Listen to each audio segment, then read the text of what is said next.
Bom dia, meus amores, tudo bem com vocês? Estamos de volta às nossas atividades. Sejam bem-vindos a mais uma aula de religião. Hoje nós daremos continuidade ao que nós já estávamos estudando sobre a origem da vida, né? E ainda falando sobre o ponto de vista da ciência, né? Nós vamos entrar em um outro ponto hoje, né, que é sobre o evolucionismo. Nós falamos muito sobre o fixismo, falamos sobre as teorias, né, que surgiram aí na ciência de acordo com o tempo, e hoje a gente vai ver aí sobre o evolucionismo, certo? Mas antes disso, a gente vai fazer uma comparação, porque nós vimos sobre o fixismo, então a gente vai voltar um pouquinho, ver sobre o fixismo, fazer uma comparação com o evolucionismo e então dar continuidade. Então vamos lá.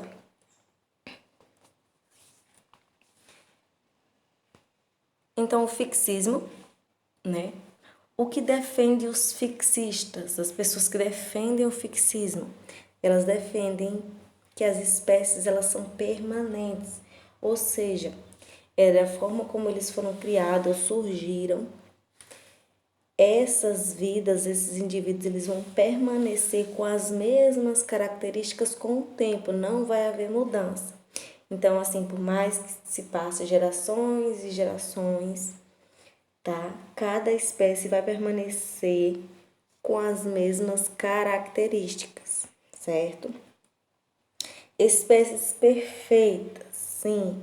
Acredita-se que conforme elas surgem e assim elas continuam, são perfeitas, né? Com todas as suas características.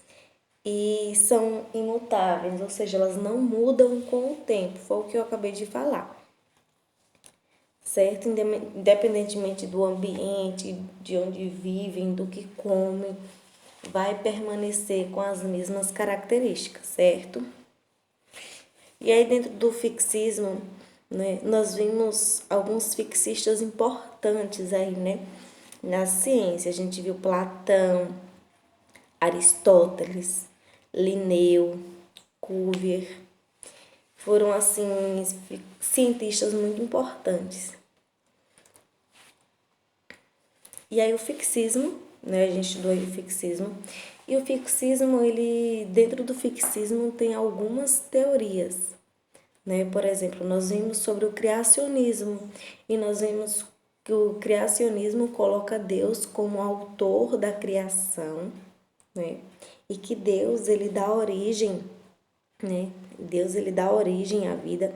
Então Deus é maior que a criação, independente dela. A criação como inerente boa. Deus é envolvido com a criação, conforme está descrito lá no livro de Gênesis, o primeiro livro na Bíblia, que a gente já teve uma aula sobre isso, né? E que coloca Deus aí como autor da criação, certo? Então a gente tem um criacionismo que é uma teoria fixista, viu? E aí, dentro das religiões, a gente não só tem Deus, como a gente tem também outras religiões que não defendem apenas um Deus, mas vários deuses, né? E aí se coloca vários deuses, cada um com uma participação especial aí no ato da criação, certo? Aí a gente teve aí, seguindo com as teorias fixistas, a gente teve o espontaneísmo, né, que a gente falou, lembra que a gente falou sobre geração espontânea?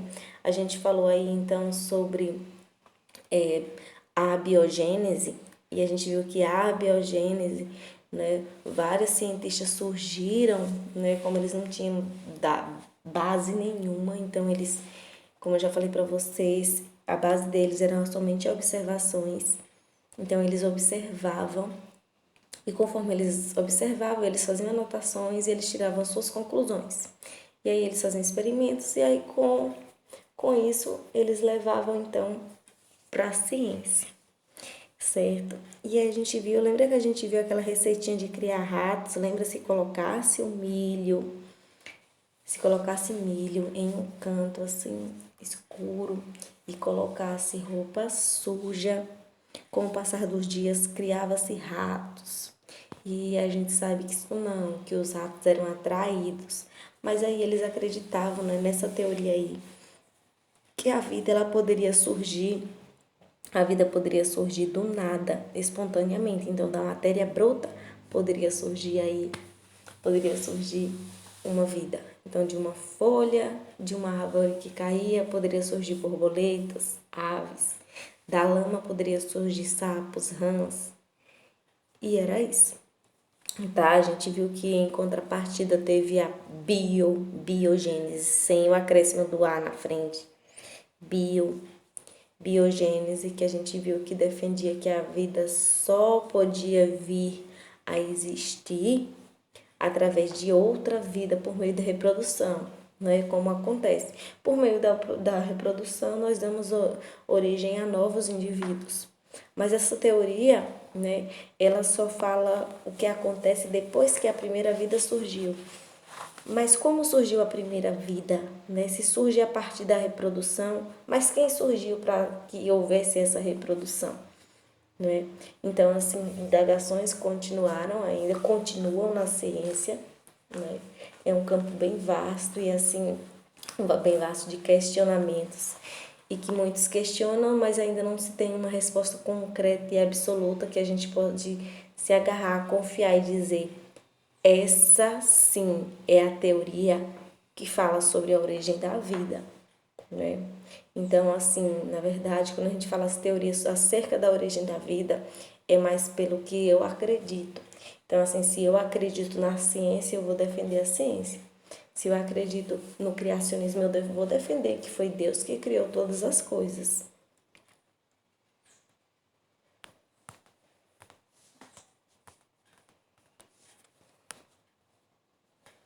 Oi, gente, só um momento aqui, pronto. Dentro do fixismo, lembra que eu falei para vocês sobre a teoria, né?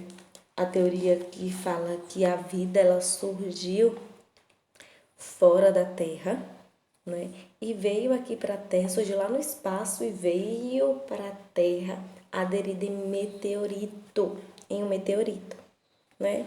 Mas essa teoria aí, com o tempo, ela foi refutada, foi revogada aí já justamente porque ela não tem base nenhuma. Como uma vida iria aguentar, suportar tamanha temperatura de um meteorito? Então, assim, essa vida, se ela surgisse no espaço, ao se aderir de um meteorito a caminho da Terra, ela seria extinta. Certo? Que a gente pode chamar de catastrofismo, né? Que é uma catástrofe quando um meteorito ele cai na Terra. E aí a gente viu também, né, sobre a evolução química e tudo mais. Então, o fixismo, né, tendo o criacionismo aí, né, e tendo à frente Linneu. Então, coloca como Deus como criador, forma de criação definitiva e modificações ausentes. Então, Deus, ele criou aqui, ó, tá vendo? Deus, ele criou o macaco, Deus, ele criou o homem, tá? Então, segundo o criacionismo, segundo as religiões, Deus já criou as espécies diferentes, tá? Deus criou o macaco, Deus criou o homem, Deus criou as aves, Deus criou os mamíferos, Deus criou... Então, Deus foi criando cada espécie, tá? Cada grupo ali de acordo com as suas características, né? Sem variações. Continuando aqui ainda com o fixismo, né? A gente viu, né, Aristóteles que afendeu aí sobre a geração espontânea. Então, assim, origem em matéria inerte. O que é matéria inerte? Matéria parada, matéria sem vida, que não se move, tá bom? Condições especiais e princípio ativo. Então, assim, acreditava-se que a matéria inerte poderia ter um princípio ativo que colocava vida, né, que dava marcha, vamos dizer assim, marcha, para que a vida ela viesse a existir. Então, assim, a partir de um grão mais uma camisa, né, envolvido num pedaço de camisa com suor de mulher e enterrado num vaso de terra, o resultado aí, então, era a criação de um rato. Fixismo, ainda. Catastrofismo, foi o que a gente viu, eu acabei de falar, né? Que falou a respeito aí do meteorito que trouxe então a vida à Terra, que foi criada no espaço. Essa teoria também fala acerca da extinção dos dinossauros, acho que vocês já viram muito sobre isso, né? Que fala que os dinossauros eles foram extintos, né, por um meteoro que caiu na Terra, então todos eles em extinção, né? Então, assim, ainda é tentado ser provado isso na ciência, ainda não é verdade absoluta que isso realmente aconteceu. Assim, há evidências, há algumas bases para que a ciência pense dessa forma, mas ainda não é algo absoluto. Lembrando que na ciência nada é absoluto, tudo é incerto. Então, o que nós temos de verdade hoje, amanhã pode surgir um outro estudo e então ser revogada, tá bom? Então, alterações na Terra causadas por fenômenos naturais. Fenômenos naturais, por vezes, considerados intervenção divina e evolução biológica gradual ou por meio de catástrofes. Então, falando aqui a respeito ainda do fixismo, né? Porque não foi aceito o fixismo?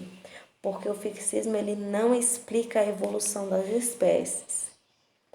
Caráter dogmático começou a ser posta em causa. Linneu, ao desenvolver o estudo sistemático das espécies atuais, contribuiu para o evolucionismo, pois esse estudo sistemático expressava a evolução e tinha evoluído de uns para os outros, né? Ele começou a observar e as espécies e que ele achava que uma evoluía, né, com o tempo, um ser ia evoluindo para outros, né, e adquirindo características. Então, o que defende os cientistas que são evolucionistas, que defendem a evolução, que os seres vão evoluindo com o tempo. Então, os evolucionistas eles consideram que os seres vivos da atualidade são o resultado da modificação dos seres vivos que existiram no passado. E aí a gente tem aqui no evolucionismo dois grandes cientistas. Aí a gente tem o Lamarck, né, que a sua teoria aí ficou conhecida como Lamarckismo, e a gente tem Darwin, que sua teoria foi conhecida aí como darwinismo. Então vamos lá, vamos entender, né, Lamarck, o que Lamarck pensava aí a respeito da evolução das espécies. Ele defendia que os seres vivos provinham de outros seres vivos e cada espécie ocupava um lugar na escala natural. O homem estava no topo. A teoria da evolução, elaborada por Lamarck em 1809, evidencia dois princípios. Então, ele trouxe à tona aí a lei do uso e do desuso e a lei da transmissão dos caracteres adquiridos. Então, aí ele trouxe aí, ó, se vocês observarem aqui, ó, aqui tem a imagem de algumas girafas. Então, o que ele acreditava? Que as girafas elas tinham o pescoço curto. Mas com o passar do tempo, a vegetação, né, as árvores ficaram cada vez mais altas, né, e antes eles se alimentavam de arbustos, só que agora com a mudança na vegetação, então assim, como as árvores estavam mais altas e as girafas precisavam se alimentar, então elas começaram a esticar o pescoço. E conforme ela foi esticando o pescoço para alcançar, não é? Então, essa característica, né, do uso, então, ele acreditava assim, se eu uso muito um membro meu, eu vou desenvolver. Então, conforme as girafas elas iam esticando o pescoço, né, eles iam ficando maiores.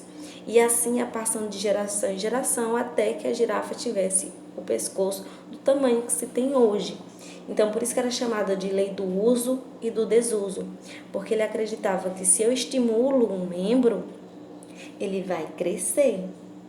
Mas se eu paro de usar um membro, acreditava que ele ia atrofiar, certo? Então vamos lá. As modificações ambientais exigem novas necessidades. Então ele acreditava, né?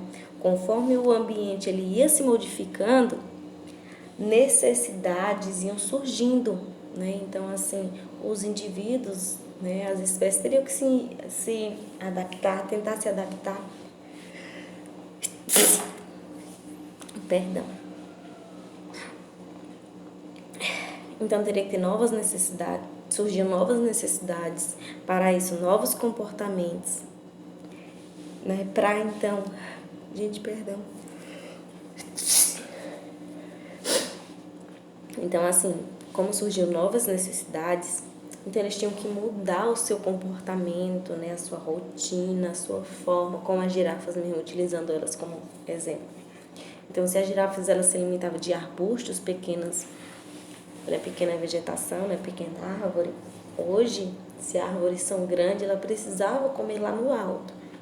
Então ia precisar então mudar o seu comportamento, em vez de comer no arbusto pequeno, ela ia ter que se esticar ali, esticar seu pescoço para comer no alto, né? E aí ele acreditava que o fato, né, de mudar o comportamento, essa espécie ela ia começar a usar mais um determinado membro e deixar de usar outro. Então esse que era usado, ele iria se desenvolver.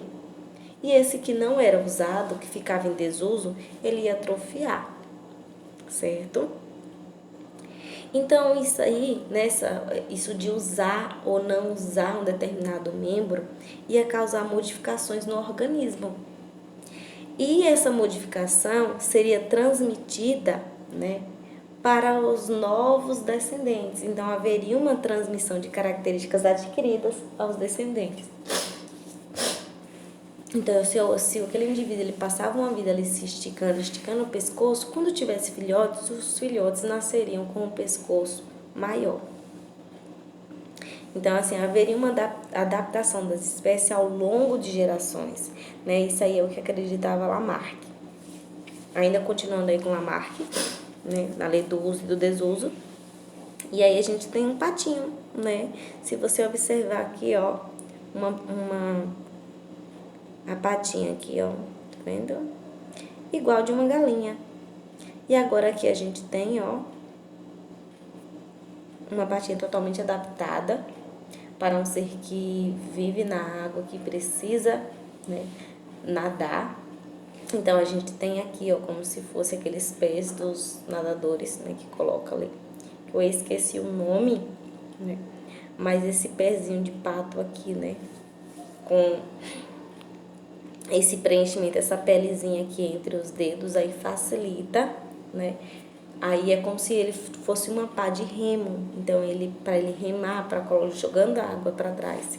Então, isso facilitaria, certo? O nado. Então, as partes do corpo extensivamente usadas por um organismo desenvolveram ou desenvolve-se, e as que não são usadas, elas atrofiam. Aqui outra ainda, ó. As características que um organismo adquire ao longo da sua vida são transmitidas à sua descendência. E aí a gente tem aqui, ó, exemplo do mandacaru, certo? Então, assim, ó, a gente vê aqui que, a princípio, aqui, esse mandacaru, ele é bem diferente, tá vendo? Ele tem protuberâncias aqui. E com o passar do tempo ele vai perdendo até ficar com essa estrutura aqui lisa, sem protuberância nenhuma, certo? Isso nos leva a crer que essa espécie aqui ela foi atrofiada com o tempo, conforme não foi usando, então fui perdendo aí, certo? Fui perdendo aí suas características. Então, críticas ao lamarquismo, né? Por mais que ele tenha trazido grandes revelações aí na ciência, os cientistas eles são criticados, eles são postos à prova, né? A todo instante. Mesmo depois que eles morrem, continuam-se os estudos referentes às suas teses, às suas hipóteses, teorias, vão sendo estudadas, né, e sempre postos à prova a todo instante, né, ou para comprová-la ou para derrubá-la, certo? Então, o lamarckismo atribui intencionalmente aos seres vivos que desenvolvem um esforço de adaptação ao ambiente. A lei do uso e do desuso não é verdadeira em todas as situações, e os órgãos desenvolvidos pelo uso sofrem regressão quando deixam de ser usados. As características adquiridas ao longo da vida por um ser vivo afetam apenas a sua parte somática e não o material genético, ou seja, não são transmitidos à descendência.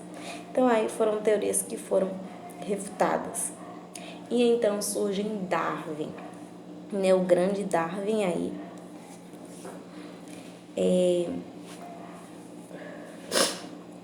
Então essas teorias foram desenvolvidas por Darwin, e Darwin ele baseou-se nas teorias uniformitaristas. A Terra é muito antiga e está constantemente em mudança. A vida na Terra também evolui pela acumulação de pequenas alterações ao longo de grandes períodos de tempo. Dois aspectos principais das teorias de Darwin. As diversas formas, primeiro, né? As diversas formas de vida surgem a partir de ancestrais por modificações na descendência. Segundo, o mecanismo de modificações é a seleção natural. Vamos entender, certo? Então, no primeiro aí, esse primeiro asterisco aqui, ó, abaixo aqui, Darwin, ele fala aí que as diversas formas de vida surgiram a partir de um ancestral por meio de modificações na descendência. Então, Darwin, ele acredita que todas as espécies existentes hoje, todas elas são descendentes de um ancestral comum. Então, primeiro surgiu uma única espécie e que essa espécie ela foi se modificando com o tempo até a gente ter aí essas diversas características, essas diversas espécies. Então, com o tempo, né, os indivíduos eles foram mudando, né, e essas transmissões foram passando de geração em geração, e aí essas características foram dando origem, o surgimento de novas características deram origem a mudanças, que deram origem à formação de novas espécies, até a gente ter essa diversidade que a gente tem hoje. E quando ele diz assim que o mecanismo de modificação é a seleção natural, então ele acredita que o meio ele seleciona os indivíduos. Como assim?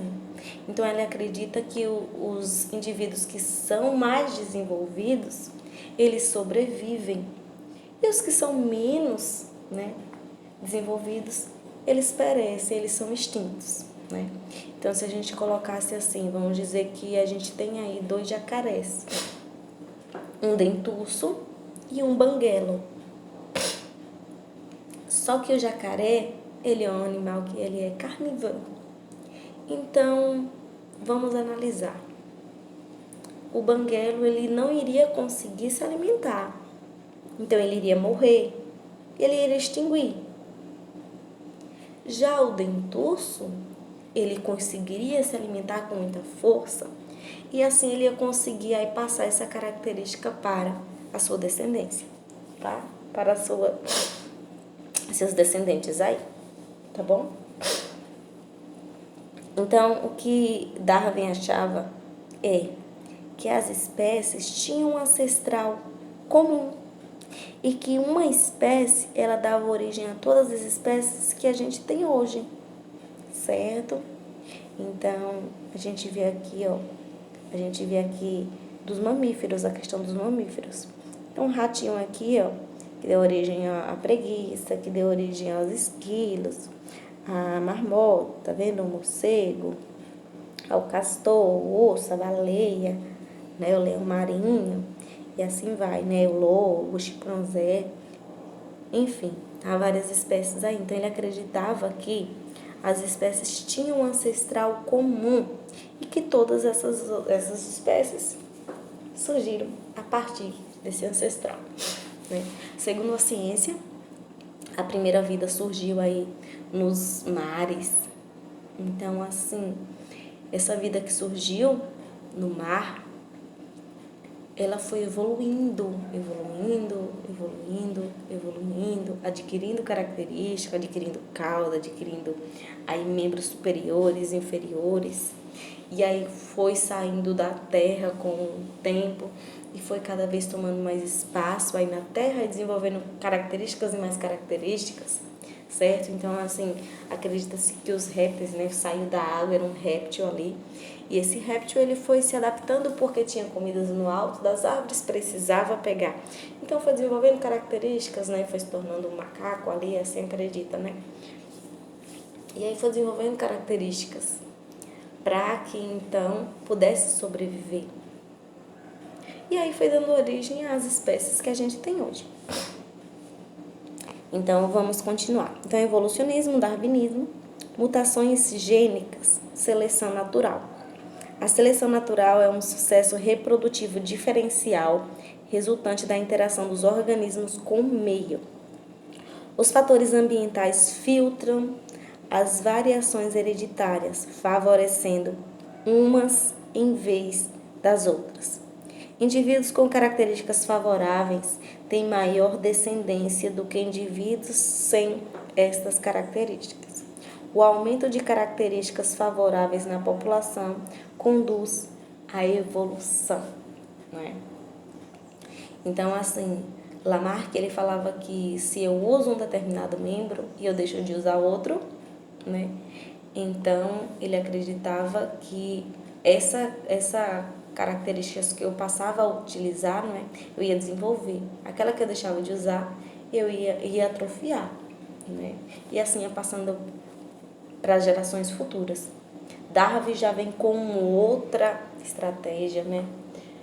Com uma outra verdade. Então ele acredita assim que indivíduos mais aptos, com condições mais favoráveis, será mais fácil de se desenvolver, né, de sobreviver em ambientes, né, que são propícios para aquelas características. Os que não têm essas condições favoráveis, então eles tendem a quê? A morrerem com o tempo, né, a serem extintos. E já que são extintos, então essas características elas não vão passando de geração em geração, certo?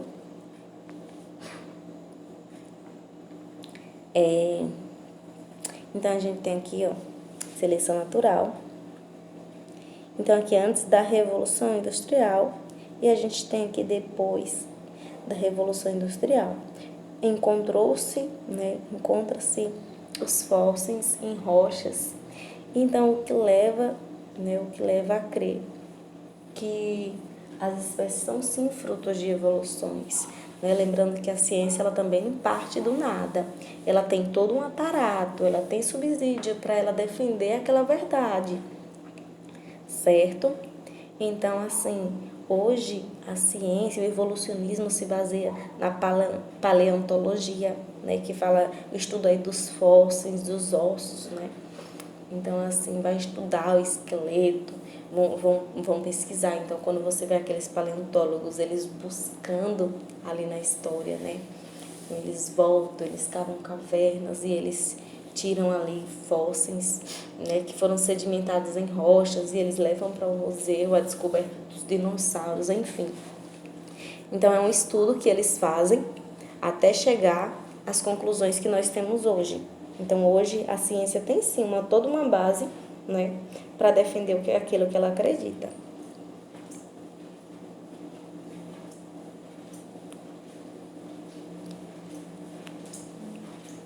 Bom dia, tio. Bom dia, tio. Então, assim, quando a gente vê a evolução segundo Darwin, né, e ele falava assim a respeito de diversos tipos de ambiente. Quando ele fala assim que é o meio que seleciona, né, que seleciona os descendentes, então ele falava assim a respeito, se eu colocar espécies iguais em ambientes diferentes e eu observar de acordo com o tempo, vai haver modificação. Porque cada ambiente, então, assim, tem um clima diferente, tem um tipo, né, um tipo de vegetação, um tipo de alimentação, e tudo isso vai contribuir para que haja aí mudança, né, nessas características aí desenvolvidas pelas espécies, certo? E ele foi para a ilha de Galápagos, então ele começou a estudar os tentilhões, que eram aves, e ele percebeu que essa espécie de tentilhões, em diversos lugares na ilha, em diversos lugares, eles eram bem diferentes, né? Tinha muitas diferenças entre si.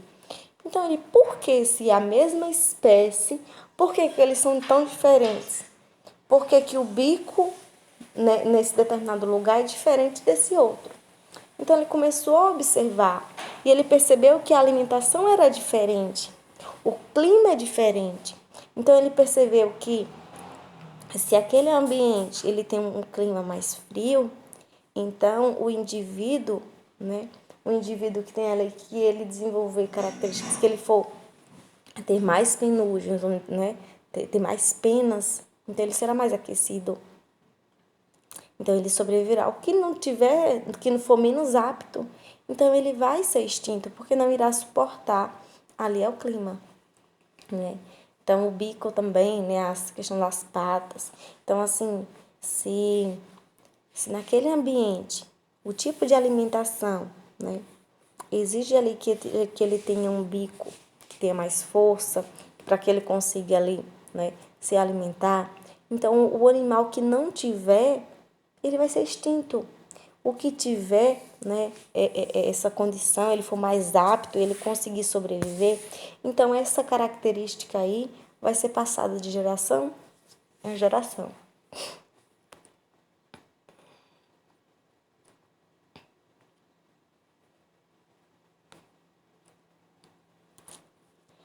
Darwin também se baseou na seleção artificial para salientar o poder da seleção artificial como motor da evolução. O ser humano modificou em certos períodos de tempo espécies de animais domésticas ou de plantas, pelo cruzamento de indivíduos com características desejáveis. Então, se vocês observarem aqui, ó, isso é que se acredita. Então, uma espécie aqui, ó, tá vendo esse pombo aqui? O pombo das rochas selvagens, né? Com o tempo, ele foi ali adquirindo características, ele foi selecionado pelo meio, e aí ele foi evoluindo, né? Adquirindo características, e então a gente teve aí uma especiação. O que é especiação? Quando uma espécie dá origem a outra. Pronto. Eu acho que muitos já viram essa figura aqui em muitos livros. E quando a gente fala em evolucionismo, né, muitos lembram a respeito do macaco, né, do macaco em transição aí para o homem. Então muitos pensam nisso, né, que Darwin ele trouxe à tona, né, essa evolução, né, porque acredita que o homem e o macaco eles têm características muito parecidas, né? E se a gente analisar realmente, né, o macaco, ele tem uma inteligência humana, vamos dizer assim, a forma como a macaca ela amamenta o seu filhote, ela cuida com aquele instinto de mãe, né? Então, assim, se vocês observarem o cuidado que ela tem, a forma como um macaco age, a esperteza, né? A forma de se alimentar, de usar as suas mãos, né? O fato de ser primata, né? De ter aí 5 dedos nas mãos, 5 dedos nos pés, né? Então, assim, alguns macacos, eles andam ainda curvados, né? Eles são quadrúpodes, mas já tem outras espécies que eles já são bípedes, eles conseguem andar com os 2 pés. Então, assim, acredita-se que houve uma evolução até que a gente chegasse aí no Homo sapiens, né? No que a gente tem hoje aí, tá? E não que Darwin ele não acredita e ele não defende isso, né? Que um macaco, vamos dizer assim, que um cruzamento de macaco, ops, surgiu o homem. Não acredita dessa forma. Então, assim, quando Darwin ele fala nessa seleção natural, ele fala dessa evolução, ele fala de um processo lento e gradual, que demora em milhares de anos. Então, assim, é necessário milhares de anos para que uma espécie desenvolva características de origem a outra espécie, né? Que esse processo de uma espécie dar origem a outra a gente chama de especiação. Então, assim, demora milhares de anos para que essa especiação aconteça.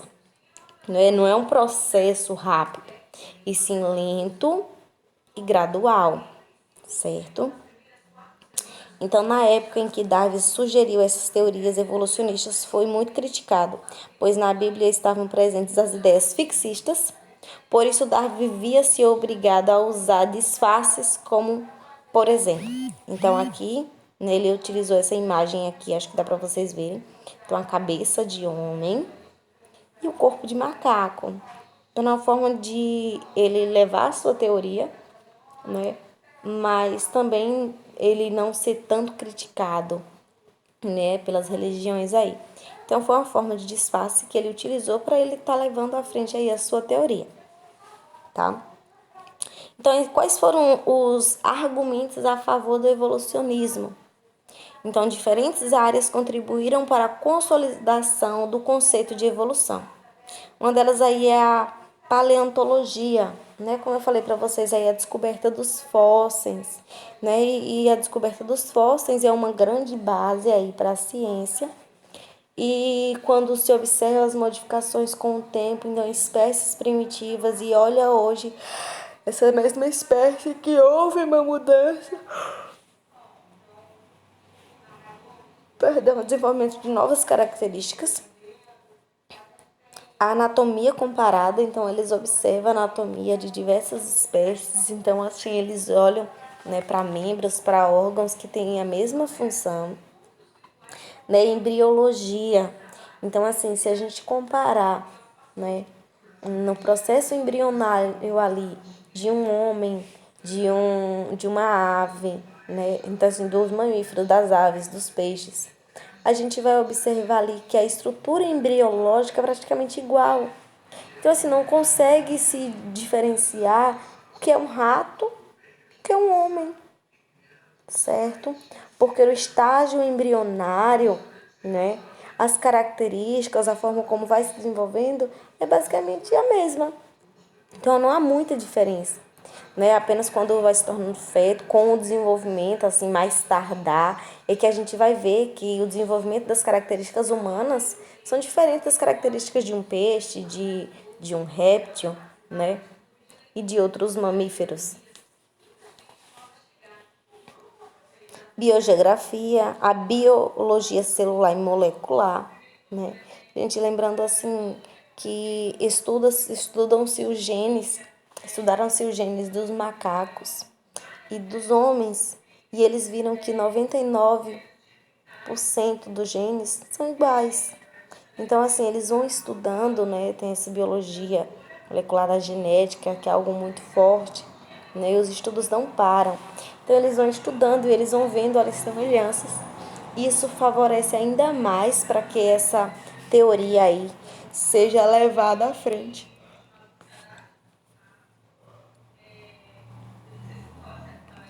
A paleontologia, os fósseis são vestígios de organismos do passado impresso nas rochas. Com o passar do tempo, né, com as mudanças ecológicas e tal, com as mudanças que vai, né, a mudança na vegetação, enfim, com o passar do tempo, há assim a formação de novas camadas na terra. Então, assim, os animais que por ali viviam, que por ali passavam, eles vão morrendo, né? E os seus esqueletos, né? Eles vão sendo fossilizados, eles vão sendo sedimentados, né? E novas camadas ali de terra, de rochas vão sendo formadas. Então, ali, aqueles fósseis, eles ficam sedimentados. E com o tempo, eles são encontrados e então são estudados, tá? Então, a anatomia, se a gente aqui, eles observam muito, né? A anatomia, a forma dos animais, né? As estruturas embriologia, como eu falei para vocês aqui. Então, aqui a gente tem, olha, um peixe, nós temos uma salamandra, tartaruga, galinha e o homem. Se você observar aqui, olha a tartaruga, olha o homem, né? Olha aqui o homem e a galinha. Então, assim, é muito difícil a gente no estágio embrionário aí, a gente conseguir fazer aí essa diferenciação, né? O qual é o homem, se não tivesse aqui, ó, né? Se não tivesse aqui na legenda dizendo qual é a espécie aqui, se eu perguntasse a vocês, vocês iriam saber? Então, assim, como é que a gente ia saber aqui se nesse estágio, na verdade, as características são basicamente, né, são praticamente iguais, são praticamente as mesmas. Então, assim, somente depois, ó, essas espécies, elas vão se diferenciando porque elas vão desenvolvendo características que são diferentes para cada espécie, tá?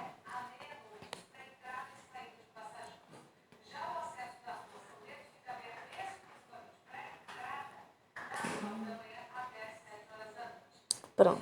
Então, o lamarckismo e o darwinismo. Lamarck, né? O esforço conduzia ao crescimento dos pescoços. Essa característica foi passada à descendência. Já Darwin, ele vem com um novo discurso. E ele diz que as girafas de pescoço mais comprido conseguiram alimentar-se melhor do que as outras. E como tal, deixaram mais descendentes. Então, foi isso que Darwin ele acreditava. Então, por um lado, Lamarck ele achava que a lei do uso e do desuso era posto em prática. Então, conforme eu utilizava um membro, ele era desenvolvido e o que eu não usava, ele era atrofiado. Já Darwin ele diz que não. Então, assim, ele diz que para aquele tipo de ambiente, o indivíduo que ele é mais apto, ou seja, então se eu tenho árvores que para que eu possa me alimentar eu preciso, né, ter um pescoço comprido, então animais que tinham um pescoço maior, ele iria conseguir se alimentar com maior facilidade.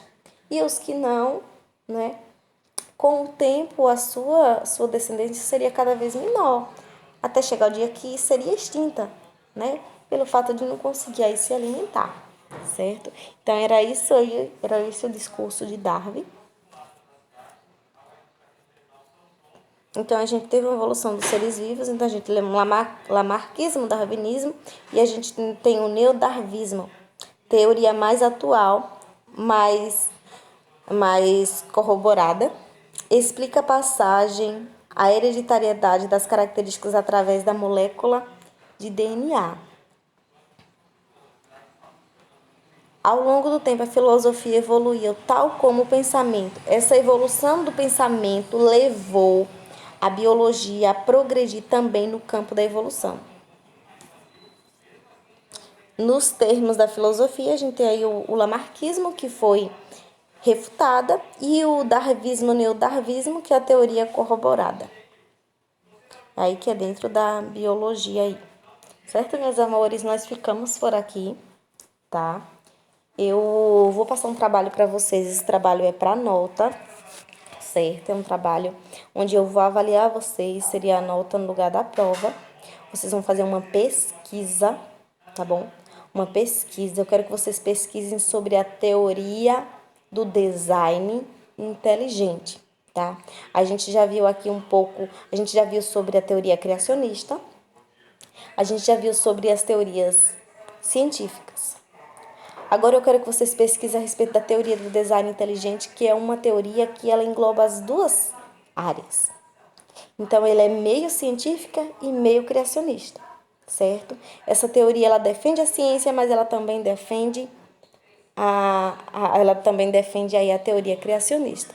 Então, eu quero que vocês façam uma pesquisa a respeito, tá bom? Eu vou passar direitinho para vocês